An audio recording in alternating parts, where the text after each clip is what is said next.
À vous.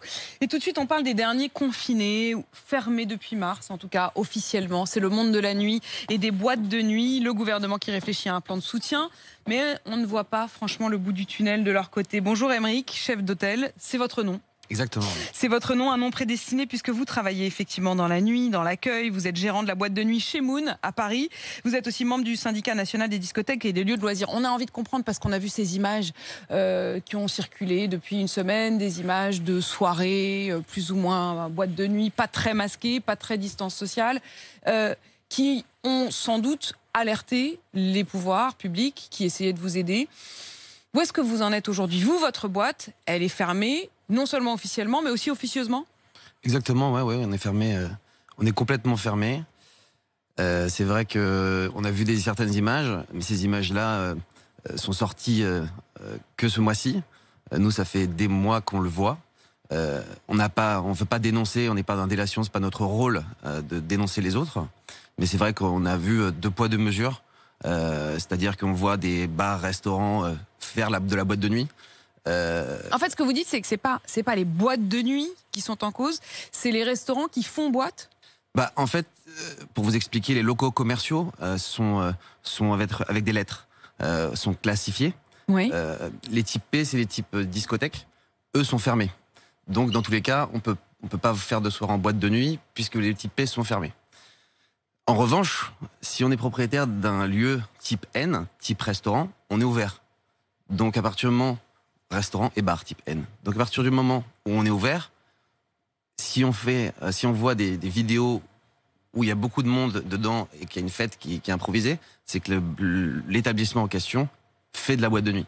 Il fait de la boîte de nuit alors qu'il est censé faire du bar, c'est ça ce que vous êtes en train de nous dire, du bar ou du restaurant. C'est-à-dire en fait, c'est des événements qui étaient en configuration officiellement restaurant, donc pas de dance floor, juste un bar sur réservation avec officiellement, on le dit encore, masque obligatoire, sauf que quand on regarde les images, elles vous ont vous-même choqué ces images? Écoutez, nous on le voit depuis des mois, donc on le sait. Donc je ne peux plus être choqué en septembre. Maintenant, ça fait 6 mois que nous on le voit. En fait, vous êtes étonné qu'on soit choqué maintenant, nous? Exactement, ouais.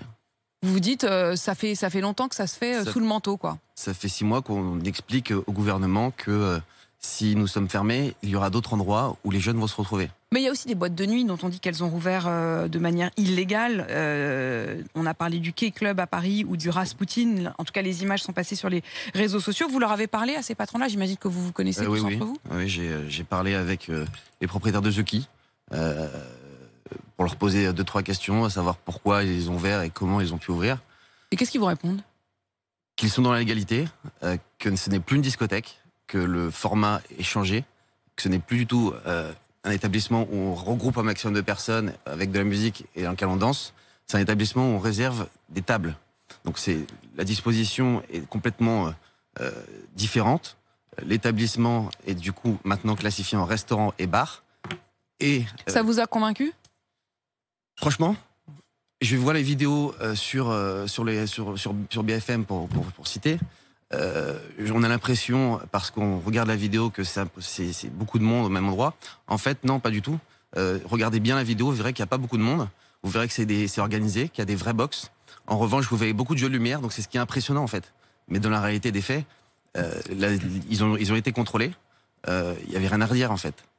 Il n'y avait rien à redire. Ils ont été contrôlés et rien ne leur a été reproché. C'est des gens très sérieux en fait. De base, les boîtes de nuit sont beaucoup plus contrôlées que les autres établissements.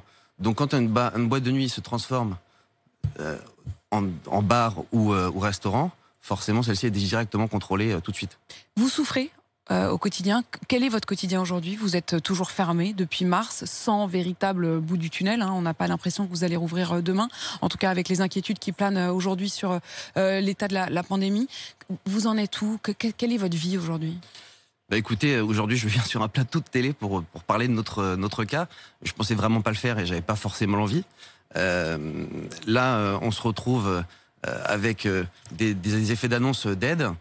Nous, ce qu'on a besoin, c'est de voir justement ce bout du tunnel. Comment, avec un gouvernement qui nous suit, nous on demande à ce que le gouvernement nous dise « Ok, restez fermés, s'il vous plaît, restez fermés, jouez le jeu, on le fera. Si en revanche, on a une aide adaptée en face. » Nous, ce qu'on demande, c'est d'avoir une aide, c'est-à-dire nos frais fixes couverts en tant que société, mais en tant que personne, on n'a plus de salaire. C'est-à-dire que vous, par exemple, vous n'avez pas un euro qui est rentré? Plus un euro depuis mars. Parce que vous êtes pas employé, puisque vous êtes le gérant, donc vous n'avez pas le chômage partiel? Exactement. Vous n'avez rien? Exactement. Donc en fait, on est la seule société marchande fermée. Et du coup, les gérants comme les restaurants, les bars, etc., qui ont été fermés pendant 2 mois, n'ont pas accès à ces aides de chômage partiel, puisque par définition, ils sont gérants, et donc pas accès à ces chômages. Là, ce qu'envisage le gouvernement, c'est d'imposer une réduction des loyers de 25%. Est-ce que ça vous paraît suffisant? C'est impossible. 25%, mais si on ferme pendant 10 mois, 1 an, ça veut dire qu'on a 75% de notre charge pendant 1 an. 1 an de loyer. Il faut savoir que sur Paris, un loyer d'une boîte de nuit, c'est astronomique. Vous payez combien? Alors moi, j'ai la chance d'avoir... Après, je suis pas venu pour parler de mon cas personnel. Non, mais en même temps, on a envie d'entendre aussi votre témoignage. Bien sûr. Moi, par exemple, j'ai d'autres frais qui sont supérieurs à mon loyer. Pourquoi? Parce que mon loyer, j'ai la chance d'avoir une institution qui est la ville de Paris, qui m'a offert 6 mois. Donc déjà, j'ai 6 mois où je peux souffler. Oui, parce que votre propriétaire n'est pas privé. Exactement, c'est la ville de Paris. Le problème, c'est les bailleurs privés qui vont donc être dédommagés en partie par le gouvernement, mais pas partout. Je voudrais qu'on fasse un point avec Louis sur la situation économique des boîtes de nuit aujourd'hui, au-delà justement de votre cas. Sur les 1600 boîtes de nuit que compte la France, 82 ont déjà déposé le bilan officiellement. Près de 300 sont sur le point de le faire. Elles sont éligibles aux prêts garantis par l'État et au fonds de solidarité pour les petites entreprises. Mais cela ne suffit pas, loin de là donc, à compenser 6 mois de fermeture. D'autant que, selon les représentants du secteur, vous pourrez peut-être nous le confirmer, la période entre mai et septembre est la plus lucrative. Elle représente en temps normal 2/3 du chiffre d'affaires de ces établissements. Il faut savoir que 25 000 salariés dépendent directement du monde de la nuit. Il faut y ajouter plusieurs milliers d'emplois indirects, comme par exemple les vigiles, souvent employés par des sociétés de gardiennage. Conséquence, beaucoup de discothèques sont contraintes, pour survivre, de se réinventer en fermant la piste de danse et en s'installant à l'extérieur quand c'est possible ou en se transformant en restaurant. Comment vous voyez la suite pour vous, Aymeric, chef d'hôtel? Vous êtes à la tête de Moon à Paris. Comment vous voyez la suite? Comment vous voyez les mois qui viennent? Je ne sais plus. Je suis arrivé à un stade où je ne sais plus. J'espère seulement... Alors, petite précision, on s'est fait recevoir par le ministre Alain Griset, qui a été super avec nous, qui a tout fait pour trouver des solutions. Moi, j'aimerais juste que un prolongement de ces réunions le plus rapidement possible.